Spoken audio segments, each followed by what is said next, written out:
Hi guys, today let's discuss these decks and the recent features, the Orbit. So again, this video is a global discussion. If you want to update the current subtitle, you can just click the closed captions and then go to settings and select your preferred language guys. So ngayon ay pag-usapan natin itong si Dex under home, and then let's check Dex dito guys. Dito guys ay ang dami mga nagtatanong bakit walang copy trading dito sa application, no? Sa desktop kasi is merong option that you can like something like a copy trading. So may mga feedback tayo na nare-receive. Pero may other option naman dito is yung sa Web3, no? So punta lang tayo dito and then sa may Web3. So dito ma-observe natin sa bandang baba ito. Meron ditong option ng ito, copy trading.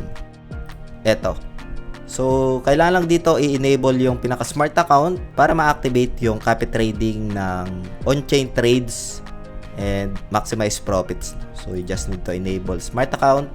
Kailangan mo lang siya i-back up and then magpo-proceed na yun, no? So ito yung other option na kagaya sa desktop. So for now, let's go back doon sa smart picks, no? So punta lang tayo dito ulit, tapos exchange, and then dito sa gitna select lang natin, and then sa marketplace, no? So select lang natin itong marketplace, and makikita na natin dito yung other option for the copy trading. So meron ditong option ng copy trading, and makikita natin yung other features dito, no?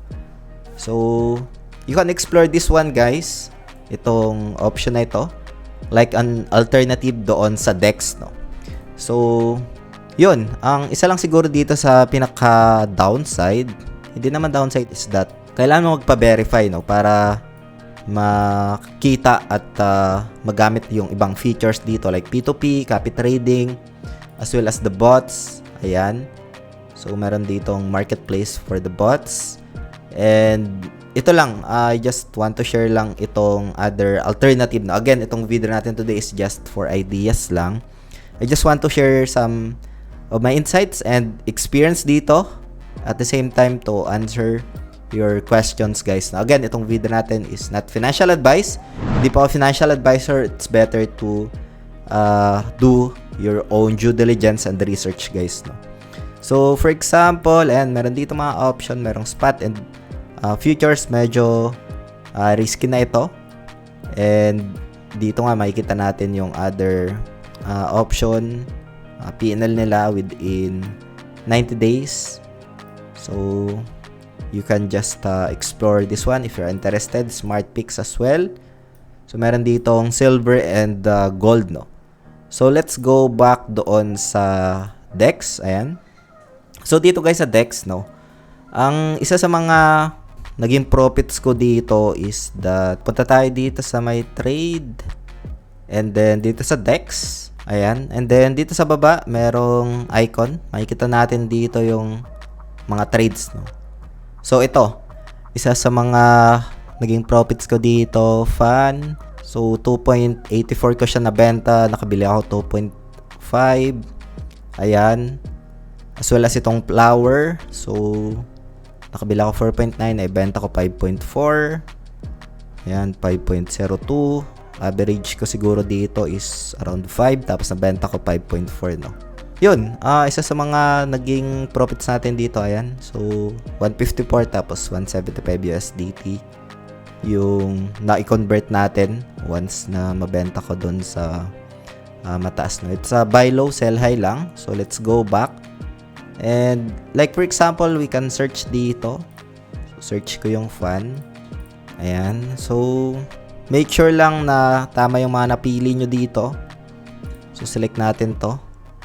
Ayan. So dito guys, no, isa sa mga ginamit ko dito na indicator, so select ko muna itong pinaka-chart nya, is that itong MACD. So you can use MACD naman like confirmation. Meron tayong mga video na ito sa ating YouTube channel.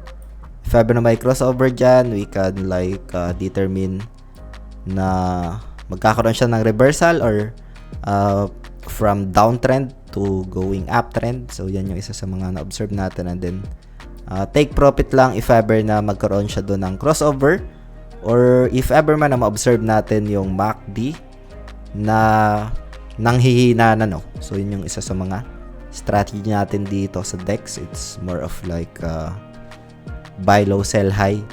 So please be mindful din sa risk. Good thing makikita dito yung pinaka-risk, no. So kahit papaano mabe-verify natin dito if meron ba siyang risk, no? So let's go back. Ayan.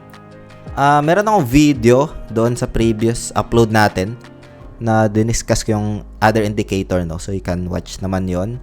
Isa din sa mga update dito is yung Orbit, no. So select natin tong Orbit. Ayan. More of like educational ideas dito, so we can start exploring. Ayan. And like for example, meron tayo dito makikita ng mga post, no. Dito sa may feed, makikita natin yung iba't ibang post. We can just translate this one and then pwede nating basahin. So meron ako ditong post, like for example this one. Ano yung insights natin, makikita natin yung ideas dito, no. It's more of like educational. Yung pinaka risk and reward ay na-discuss naman dito. So you can explore this one. Yun yung mga recent update, guys. Sana nasagot ko yung questions, especially doon sa DEX, no. If ever na ano pa yung alternative pagdating sa copy trading. So merong option dito sa may trade. And then select lang natin ito. Punta lang sa marketplace and meron ditong available option, no. So yun, guys, a quick update lang dito. Especially dun sa mga nagtatanong. Hopefully, nasagot ko yung questions nyo dito. And kung meron pa kayong mga questions, feel free to comment lang sa comment section ng video na ito. Maraming salamat ulit sa panunood. Ingat tayong lahat. Peace out. Bye for now.